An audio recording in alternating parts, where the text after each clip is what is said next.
চব্বিশের গণ অভ্যুত্থানের পরে সবচাইতে বেশি যে প্রশ্নটি শুনেছি সেটি হচ্ছে জাতীয় নির্বাচন, জাতীয় সংসদ নির্বাচন কবে নাগাদ হবে, আদৌ হবে কি না।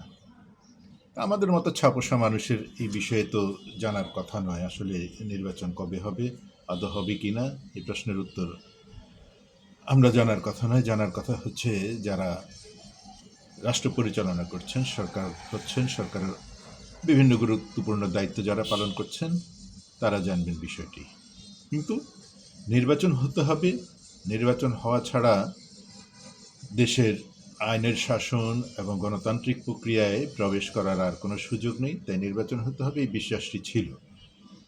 কিন্তু কেন এটিকে প্রলম্বিত করা হচ্ছে, কেন নানা খেলোয়াড়দের দিয়ে বাজারে এই কর্মকাণ্ডগুলো পরিচালনা করা হচ্ছে যেন নির্বাচন পিছিয়ে যায় বা নির্বাচনকে যতটা সম্ভব পিছিয়ে দেওয়া সম্ভব হয়,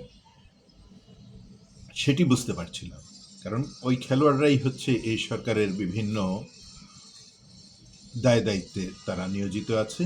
নির্বাচন হলে তো তাদের এই ক্ষমতা আর থাকবে না, ক্ষমতার এই আনন্দ উৎসব আর তাদের হাতে থাকবে না, তাদের ক্ষমতা ত্যাগ করতে হবে। তারা নানা খেলা নিয়ে মাঠে নেমেছিল, অমুক তুমুক সমুক নানা কথা বলে, কখনো পিআর, কখনো গণভোট, আরও নানাবিধ ইত্যকার বিষয়গুলোকে বাজারে ছেড়ে দিয়ে নির্বাচন না হওয়ার, নির্বাচন না করতে দেওয়ার ঘোষণা দিয়েছে। নির্বাচন হতে দেয়া হবে না, বাংলাদেশে কী করে নির্বাচন হয় তারা দেখে নেবে, তাদের কথা না মানলে, তাদের শর্ত না মানলে। সমস্ত কিছুকে পিছনে ফেলে শেষ পর্যন্ত সরকার জাতীয় সংসদ নির্বাচনের যে শিডিউল ঘোষণা করেছে, তারপরে তাদের মুখ শুকিয়ে গেছে। সেই জায়গাটাতে কিছুটা আবার তারা প্রাণ ফিরে পেয়েছে, তাদের আশার সঞ্চার হয়েছে, তারা আবার আশায় বুক বেঁধেছে। ওসমান হাদির উপর গুলিবর্ষণের ঘটনায় তারা কিছুটা আনন্দ উদযাপন করছে, মুখে মুখে তারা ওসমান হাদির জন্য দুঃখ প্রকাশ করছে, কিন্তু ভেতরে ভেতরে তারা আনন্দ উদযাপন করছে যে এই বোধহয় একটি সুযোগ পাওয়া গেল নির্বাচনকে পিছিয়ে দেওয়ার, নির্বাচন না হওয়ার। দেশে নির্বাচনী পরিবেশ নেই, এই মুহূর্তে কোনো আইনশৃঙ্খলা পরিবেশ নেই, সুতরাং নির্বাচন করা যাবে না। যত যাই হোক, কথা হচ্ছে একটি, সেটি হচ্ছে নির্বাচন করা যাবে না। ওসমান হাদির প্রাণ যায় যাক, তাতে তাদের কি আসে যায়। কাঁদলে ওসমান হাদির মা বাবা কাঁদবে, কাঁদলে যদি, আমি জানি না ওসমান হাদির স্ত্রী সন্তান আছে কি না, কারণ ওসমান হাদি সম্পর্কে তেমন কিছু জানার সুযোগ কখনোই হয়নি। শুধু তার টকশোতে নানা কথাবার্তা শুনেছি, বক্তৃতা বিবৃতি শুনেছি, এছাড়া তার বিস্তারিত বিষয়টি জানা সম্ভব হয়নি। কাঁদলে তারা কাঁদবে, এদের কি এসে যায়। নীলক্ষেতের ভিপি চরম উন্মাদনা তৈরি করার চেষ্টা করেছেন। কয়েক মিনিটের মধ্যে উনি জেনে গেছেন যে এর জন্য আসলে মির্জা আব্বাস দায়ী। মির্জা আব্বাসকে, মির্জা আব্বাস হচ্ছেন ঢাকা ৮ আসনে বিএনপির প্রার্থী এবং উনি হচ্ছেন বিএনপির স্থায়ী কমিটির প্রবীণতম একজন সদস্য।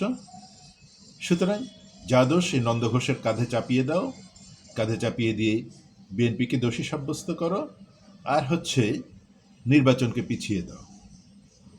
এর জন্য দায়ীকে মির্জা আব্বাস দেয়, এর জন্য দায়ীকে বিএনপি দেয়, সুতরাং নির্বাচন পিছিয়ে দাও।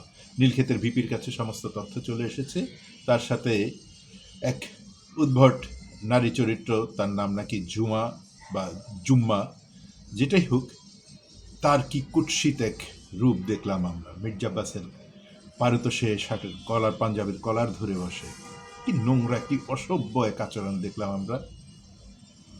কি করে তারা জানলেন যে মির্জা আব্বাসের জন্য দায়ী? কিন্তু তারা ঘোষণা দিয়ে দিলেন, ঘটনা ঘটিয়ে দিলেন। মির্জা আব্বাস হাসপাতালে গেলেন ওসমান হাদিকে দেখার জন্য, একটি মানবিক দৃষ্টিভঙ্গি থেকে উনি হাদিকে দেখতে গেলেন। এটা তার জন্য দোষ হয়ে গেল, তাকে যার পর নাই অপমান অপদস্থ করা হলো। কি কুৎসিত রূপ আমরা দেখে নিলাম নীলক্ষেতের ভিপির। অথচ সেদিন সন্ধ্যার মধ্যেই আইনশৃঙ্খলা বাহিনী এবং গোয়েন্দা সংস্থাগুলোর বিভিন্ন তথ্য প্রমাণের ভিত্তিতে জানা গেল এর সাথে দায়ী হচ্ছে নিষিদ্ধ ঘোষিত ছাত্রলীগের ঢাকা উত্তরের পদধারী একজন নেতা যে নেতা আবার ওসমান হাদির সাথে দীর্ঘদিন ঘনিষ্ঠ সম্পর্ক নিয়ে ঘুরে বেড়াচ্ছেন তার ছায়াসঙ্গী হয়ে, অথচ দায়ী করা হলো মির্জা আব্বাসকে, দায়ী করা হলো বিএনপিকে, দায়ী করা হলো নির্বাচনকে। নির্বাচন চেয়েছে বলেই না আজকে এরকম ঘটনা ঘটেছে। এই যে মাত্র কয়েক মিনিটের মধ্যে ঘোষণা দিয়ে দিল মির্জা আব্বাস দায়ী, বিএনপি দায়ী, নির্বাচন দায়ী, আর কয়েক ঘন্টার মধ্যে আইনশৃঙ্খলা বাহিনীর মাধ্যমে প্রমাণিত হলো যে এর জন্য দায়ী হচ্ছে নিষিদ্ধ ঘোষিত ছাত্র সংগঠন ছাত্রলীগ এবং তার নেতারা। তারপরে কিন্তু জেহাদি জোশ থেমে গেল নীলক্ষেতের ভিপি। এখন ইনি গণ অভ্যুত্থান কোথায় করবে? এখন কিন্তু উনি চুপসে গেলেন, কারণ এটা তো তারই ঠিকানা, সে তো ছাত্রলীগেরই বাই প্রোডাক্ট। এই নীলক্ষেতের ভিপি গণ অভ্যুত্থানের আগে কোথায় ছিলেন আমরা সবাই জানি। বিভিন্ন তথ্য প্রমাণ, ভিডিও ফুটেজ এবং স্থির চিত্রের মাধ্যমে জানা গেছে ওনারা ছাত্রলীগের গোপন মিশনে যুক্ত ছিলেন।